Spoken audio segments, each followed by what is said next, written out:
Gênesis capítulo 19. Ló recebe em sua casa os dois anjos. Ao anoitecer, os dois anjos chegaram a Sodoma. Ló estava sentado junto ao portão da cidade. Quando viu os anjos, levantou-se e, indo ao encontro deles, prostrou-se com o rosto em terra e lhes disse: Por favor, meus senhores, venham para a casa deste servo de vocês. Poderão passar a noite, lavar os pés, levantar-se de madrugada e seguir o seu caminho. Mas eles responderam: Não, passaremos a noite na praça. Ló insistiu tanto que eles foram e entraram na casa dele. Deu-lhes um banquete. Fez assar uns pães sem fermento e eles comeram. Mas antes que eles se deitassem, os homens daquela cidade cercaram a casa. Eram os homens de Sodoma, tanto os moços como os velhos, sim, todo o povo de todos os lados. E chamaram Ló e lhe disseram: Onde estão os homens que, à noitinha, entraram na sua casa? Traga-os aqui fora para que abusemos deles. Então Ló foi até a porta, fechou-a atrás de si e lhes disse: Meus irmãos, peço-lhes que não cometam essa maldade. Olhem aqui, tenho duas filhas, virgens, e vou trazê-las para vocês. Façam com elas o que quiserem, porém não façam nada a estes homens, porque se acham sob a proteção do meu teto. Eles, porém, disseram: Saia daí! E acrescentaram: Ele é estrangeiro, veio morar entre nós e pretende ser juiz em tudo. Vamos fazer com você pior do que com eles. E atiraram-se contra o homem, contra Ló, e se aproximaram para arrombar a porta. Porém, os homens, estendendo a mão, puxaram Ló para dentro e fecharam a porta. E feriram de cegueira os que estavam do lado de fora, desde o menor até o maior, de modo que se cansaram à procura da porta. Então os homens disseram a Ló: Você tem aqui mais alguém dos seus? Genro, filhos, filhas, todos quantos você tem na cidade, faça-o sair daqui. Pois vamos destruir este lugar, porque o seu clamor tem aumentado, chegando até a presença do Senhor, e o Senhor nos enviou a destruí-lo. Então Ló saiu e foi falar com os seus genros, os que estavam para casar com as suas filhas. Ele disse: Levante-se e saiam deste lugar, porque o Senhor vai destruir a cidade. Mas eles pensaram que Ló estava brincando. Ao amanhecer, os anjos apressaram Ló, dizendo: Levante-se, pegue a sua mulher e as suas duas filhas, que aqui se encontram, e saia daqui, para que você não morra quando a cidade for castigada. Como, porém, ele se demorasse, aqueles homens o pegaram pela mão, a ele, a sua mulher e as duas filhas, sendo-lhes o Senhor misericordioso, e o tiraram e o puseram fora da cidade. Havendo-os levado para fora, um deles disse: Corra, para sair daqui com vida. Não olhe para trás, nem pare em toda a campina. Fuja para o monte, para que você não morra. Mas Ló disse a eles: Assim não, meu senhor. Eis que o teu servo encontrou favor diante dos teus olhos e engrandeceste a tua misericórdia para comigo, salvando-me a vida. Mas não posso fugir para o monte, pois receio que a destruição vá me alcançar e eu morra. Eis aqui perto uma cidadezinha para a qual eu posso fugir. Ela é bem pequena. Permita que eu fuja para lá. Ela é bem pequena, não é verdade? E nela poderei salvar minha vida. O anjo respondeu: Quanto a isso, estou de acordo, para não destruir a cidade de que você acaba de falar. Vá depressa e refugie-se nela, pois nada posso fazer enquanto você não tiver chegado lá. Por isso a cidade recebeu o nome de Zoar, a destruição de Sodoma e Gomorra. O sol estava nascendo sobre a terra, quando Ló entrou em Zoar. Então o Senhor fez chover enxofre e fogo sobre Sodoma e Gomorra. Isso veio da parte do Senhor desde os céus. Ele destruiu aquelas cidades e toda a campina, e todos os moradores das cidades, e o que nascia na terra. E a mulher de Ló olhou para trás e virou uma estátua de sal. Na manhã seguinte, Abraão se levantou de madrugada e foi para o lugar onde tinha estado na presença do Senhor. Abraão olhou para Sodoma e Gomorra e para toda a terra da campina e viu que da terra subia fumaça, como se fosse a fumaça de uma fornalha. Assim, quando destruiu as cidades da campina, Deus se lembrou de Abraão e tirou Ló do meio da destruição, quando subverteu as cidades em que Ló tinha morado, a origem dos Moabitas e dos Amonitas. Ló partiu de Zoar e habitou no monte, ele e as duas filhas, porque receavam permanecer em Zoar. Ló habitou numa caverna e com ele as duas filhas. Então a primogênita disse à mais moça: Nosso pai está velho, e não há homem na terra que venha unir-se conosco, segundo o costume de toda a terra. Venha, vamos embebedá-lo com vinho, deitemo-nos com ele e conservemos a descendência de nosso pai. Naquela noite, deram de beber vinho a seu pai, e entrando a primogênita se deitou com ele, sem que ele o notasse, nem quando ela se deitou, nem quando se levantou. No dia seguinte, a primogênita disse à mais nova: Ontem à noite, deitei-me com o meu pai. Vamos embebedá-lo também esta noite? Entre e deite-se com ele, para que preservemos a descendência de nosso pai. De novo naquela noite, deram de beber vinho a seu pai, e entrando a mais nova, se deitou com ele, sem que ele o notasse, nem quando ela se deitou, nem quando se levantou. E assim as duas filhas de Ló ficaram grávidas do próprio pai.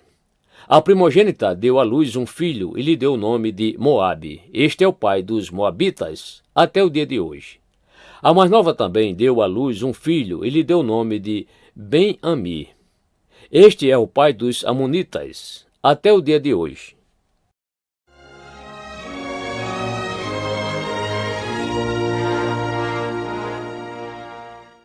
Gênesis capítulo 20. Abraão e Abimeleque. Abraão partiu dali e foi para a terra do Neguebe, habitou entre Cádiz e Sur e morou em Gerar. Abraão dizia que Sara, a mulher dele, era sua irmã. Então Abimeleque, rei de Gerar, mandou buscá-la. Deus, porém, viu Abimeleque em sonhos de noite e lhe disse: Você vai ser castigado com a morte por causa da mulher que tomou, porque ela tem marido. Ora, Abimeleque ainda não havia se aproximado de Sara e por isso disse: Senhor, matarás até uma nação inocente? Não foi ele mesmo que me disse: É minha irmã? E ela também me disse: Ele é meu irmão. Com sinceridade de coração e na minha inocência, foi que eu fiz isso. Deus respondeu-lhe em sonho: Bem sei que com sinceridade de coração você fez isso. Por isso impedi que você pecasse contra mim e não permiti que você tocasse nela. Agora devolva a mulher a seu marido, pois ele é profeta e intercederá por você, e você viverá. Mas se não a devolver, saiba que você certamente morrerá, você e tudo que é seu. Abimeleque levantou-se de madrugada, chamou todos os seus servos e lhes contou todas essas coisas. E os homens ficaram com muito medo. Então Abimeleque chamou Abraão e lhe disse: O que é isso que você fez conosco? Em que foi que pequei contra você para que você trouxesse tamanho pecado sobre mim e sobre o meu reino? O que você me fez é coisa que não se deve fazer. E Abimeleque perguntou a Abraão: O que é que levou você a fazer uma coisa dessas? Abraão respondeu: É que eu pensei, certamente não há temor de Deus neste lugar, e eles me matarão por causa da minha mulher. Por outro lado, ela é, de fato, minha irmã por parte de pai, embora não por parte de mãe, e veio a ser minha mulher. Quando Deus me fez sair da casa de meu pai para andar errante por aí, eu disse a ela: Este é o favor que você me fará. Em todo lugar para onde formos, você dirá que eu sou seu irmão. Então Abimeleque tomou ovelhas, bois, servos e servas e os deu a Abraão. Ele devolveu Sara, sua mulher. Abimeleque disse: A minha terra está diante de você. More onde melhor lhe parecer. E a Sara lhe disse: Dei 1000 moedas de prata a seu irmão, como compensação por tudo o que aconteceu com você.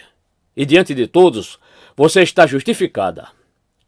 Abraão intercedeu junto a Deus e ele curou Abimeleque, a mulher e as servas dele, de modo que elas pudessem ter filhos, porque o Senhor havia tornado estéreis todas as mulheres da casa de Abimeleque, por causa de Sara, mulher de Abraão.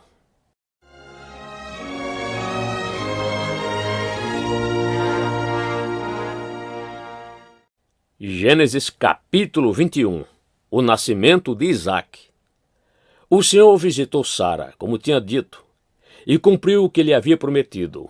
Sara ficou grávida e deu à luz um filho a Abraão na sua velhice, no tempo determinado que Deus lhe havia falado. Ao filho que lhe nasceu, que Sara lhe dera à luz, Abraão deu o nome de Isaque. Abraão circuncidou seu filho Isaque quando ele tinha 8 dias, segundo Deus lhe havia ordenado. Abraão tinha 100 anos quando lhe nasceu Isaque, seu filho. E Sara disse: Deus me deu motivo de riso, e todo aquele que ouvir isso vai rir comigo. E acrescentou: Quem diria a Abraão que Sara ainda amamentaria um filho? Pois na sua velhice lhe dei um filho. Isaque cresceu e foi desmamado. Nesse dia em que o menino foi desmamado, Abraão deu um grande banquete. Agar no deserto.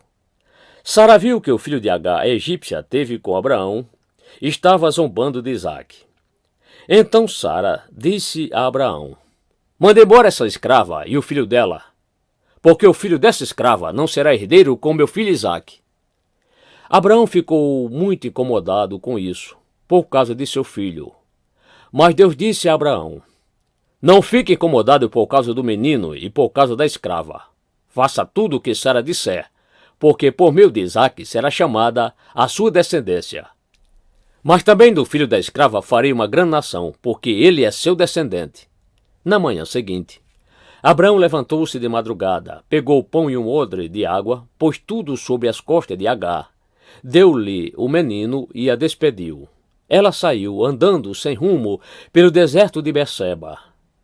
Quando acabou a água que havia no odre, Agar colocou o menino debaixo de um dos arbustos e, afastando-se, foi sentar-se em frente, à distância de um tiro de arco, porque dizia: Assim não veria o menino morrer. E sentando-se em frente dele, levantou a voz e chorou. Deus, porém, ouviu a voz do menino, e do céu o anjo de Deus chamou Agar e lhe disse: O que é que você tem, Agar?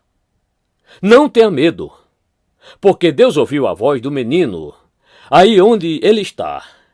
Ponha-se em pé, levante o menino e segure-o pela mão, porque eu farei dele um grande povo. Então Deus lhe abriu os olhos, e ela viu um poço de água.